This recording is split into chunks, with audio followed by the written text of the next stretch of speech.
Today we have an interview with Brooke Gontarek, the soul of Adaro Art Gallery. Enjoy. Hola, mi nombre es Juan Francisco Adaro y soy dibujante y pintor. Bienvenidos a mi canal.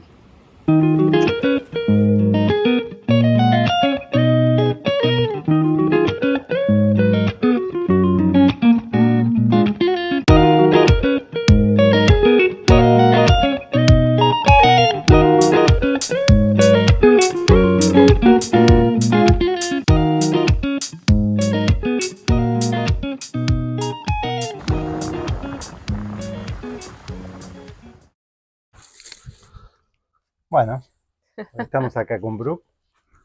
Hola, ¿cómo estás? Queremos aprovechar un ratito para preguntarle unas cosas a nuestra querida galerista.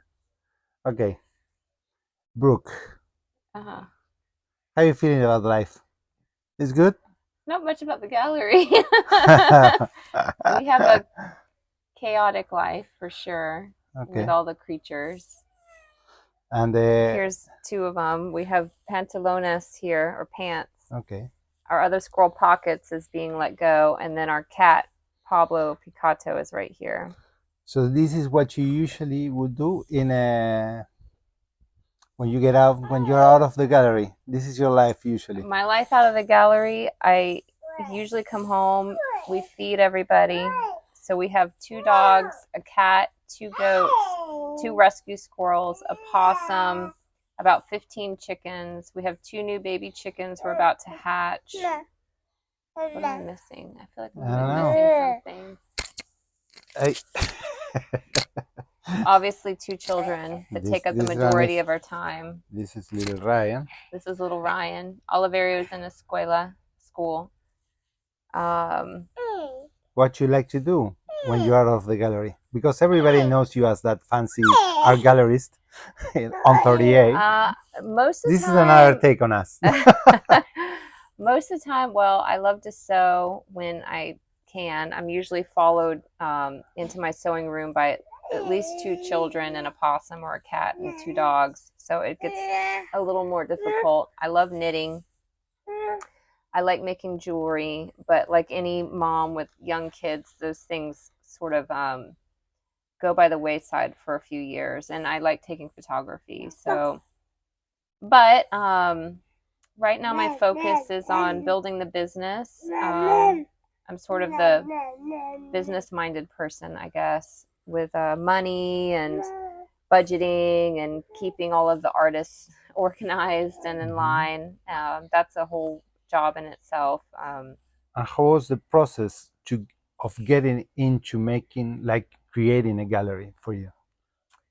So my life prior to this was I was a wine expert, and I used to deal with luxury, super high-end luxury, very esoteric wines.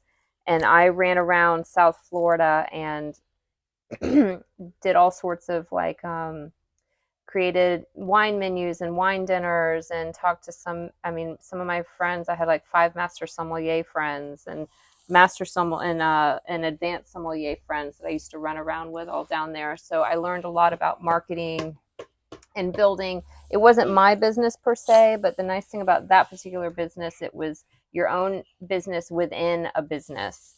So you find a connection between the wine business and the art business. Well, yeah, it was sales, essentially. But like with any product that's not a necessity, you really have to connect with the item. And with wine, it was the stories of the farmers and the wine and the process and describing the flavors and how they marry with the food. And a lot of times the food was also created by very, very, very, very good chefs who were as passionate about food as any artist is about their art. And same with the wine. All these farmers were as passionate, these winemakers or enologists were as passionate about their wine as any artist is about their art. So the transition wasn't that difficult. It was just essentially learning a new a new art form, if you will. So as opposed to the art of making wine and the art of pairing wine and food and the art of food in itself, it was, you know, the art of art. And the other thing that comes to mind is like where, I mean, you grew up in this area, so what's your perspective on the art in the area, on how you approach like your take on the gallery, how you select your artists, and how you think about the gallery in terms of the area, the surrounding, the context? Well, I guess going back to our wine, so in the wine world down in Miami, right, like we would kill it with things like Gruner Veltliner and Vino Verde and Spätburgunder and all these very esoteric, unique wines that were more light and like vibrant and bubbly, and well, the wines themselves. Right. And then when I moved up to West Palm Beach, it's only an hour difference. But the difference was like everyone up in West Palm was much more old money and old world, and so they were far more interested in Burgundies and Bordeaux's and Cabernets, and they were more interested in like Robert Parker points and stuff like that. So here, it's the same approach with art. You know, you have to find a balance between finding something that you're really passionate about, which I love esoteric things that are more unique, if you will, and have more of a whimsy. And it was the same with wine too. I never really went for like the wine that everybody wanted. I wanted the more unique thing that nobody really knew but had a high quality. And the same with art. I look for something that fits, I guess, my view of what interests me. Something and what is that view? I like discovering new things that maybe other people haven't discovered yet, or at least seen in this area, something that hasn't been seen before. But I also like it to be happy. Right. I mean, you know, look, I have a pink door. I'm wearing pink pants. I like happy things. I have a pet squirrel. I like things that make me smile. So finding art that has like a sense of joy behind it, and also generally speaking, when you have very joyful art, and when I say joyful, I'm not really into like fantasy art, and I'm not really that into, I mean, I like folk art and I appreciate it, but it's more, I like something that has a little bit of a cleaner line than a lot of folk art tends to have. So it's sort of this very thin line that sort of melds a little bit of folk, a little bit of emerging artists with a lot of color, but more on the pastels, not quite so the like neons and stuff like you find in South Florida. And you found that being challenging, like finding all these makers and artists that fit that it definitely vision? Can be, because it's such a specific aesthetic, extremely specific, that it is challenging. We don't just take everybody. And you look for the artists, or do they find you? Most of the time we find them. Every now and then, very rarely, but every now and then someone finds us and it works. But it's a pretty rare situation. And it has nothing to do with the quality of the artwork or the quality of the artist. And I explain it over and over and over again to the artists, and I let them know, like, it really has nothing to do with your vision or your quality or what you do. It's just that our aesthetic is so specific. I mean, we have artists from all over the world, just because, if I'm looking for a mug, I want a mug that's super specific to us. So, I mean, like, we have mugs from the UK and Australia, just because those two specific makers matched our gallery, Yeah. And the other question that comes to mind, it's like when you try to, like, here there's people like haven't been in this area, right? So how would you describe this place in the world? It's very, very unusual. this place Yeah. where we are at? How would you describe it to our Well, viewers? a lot of people call it like the Hamptons of the South. I think that's a pretty good description. It's got a lot of wealth. It's a beautiful place. It's probably the prettiest beaches I've ever seen, and I've been to quite a few beaches. And what make it special? I think it's the mix of the wealth, the beaches, and I really, I like the Southern charm.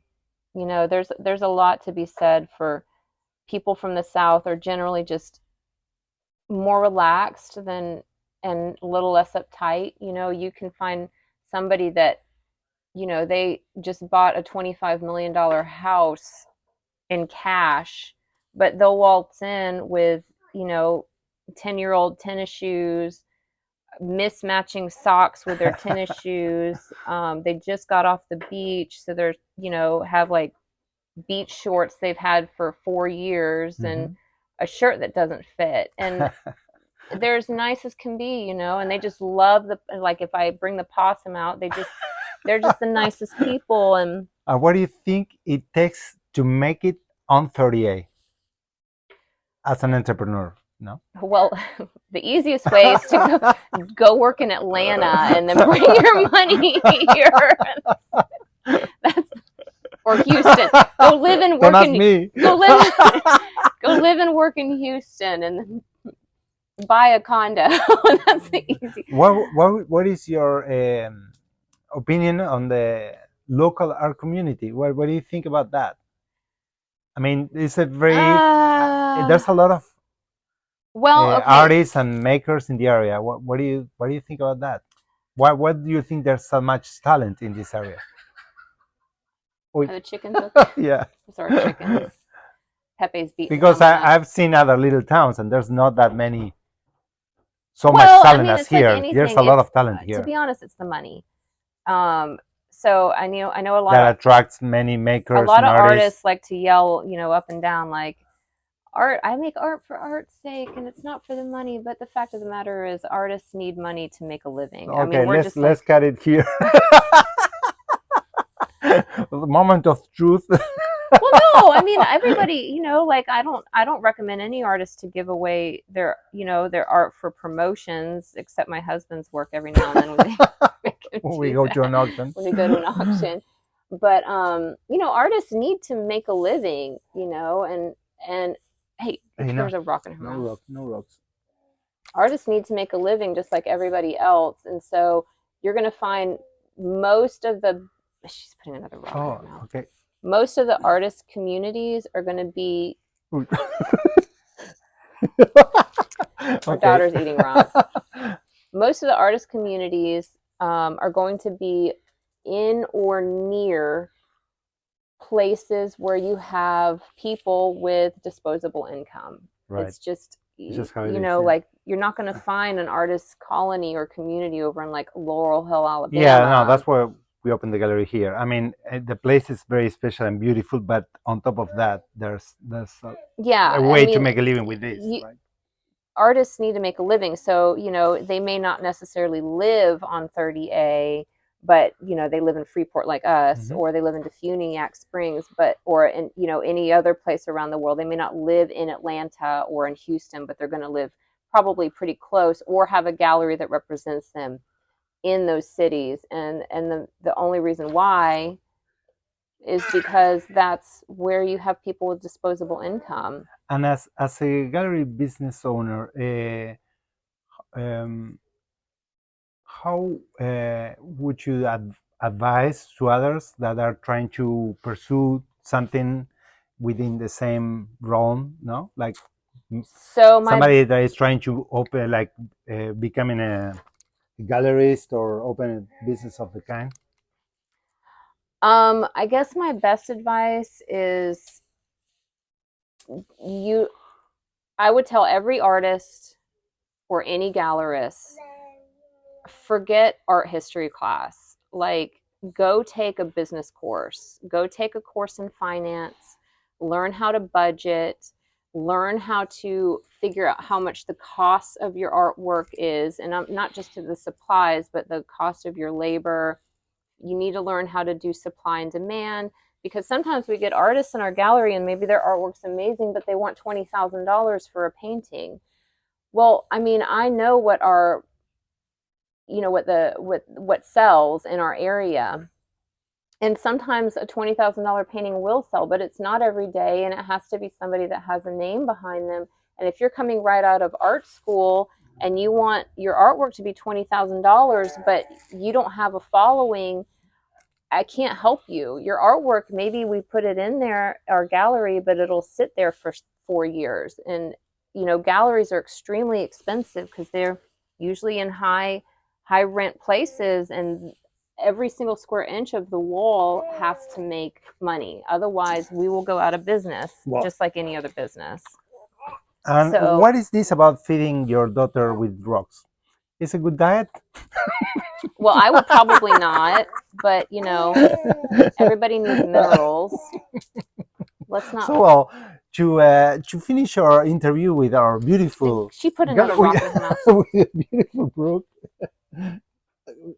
This is Francisco's side. Okay, to finish our interview, I just wanna end. Get that out of her mouth. Oh no, just pick her up. With the last question.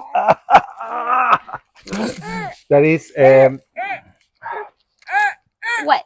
That is. You have any final message for people here in the area? Any other messages? Yeah, a little message that you want to convey to our viewers, like any last thoughts? I mean, I guess it was a beautiful interview. Thanks, Brooke, for being here. I would probably cut it before the crying baby. Bye, my friends. Bye. Uy. Anywho. Bueno, acá estamos con Brooke. Esta es una mañana normal en nuestro taller con Speedy. Acá está Ryan. Y por allá, acá está nuestra amiga Pants. This is Pants. Pantalones. Y por allí están nuestras gallinitas. No sé si se pueden ver.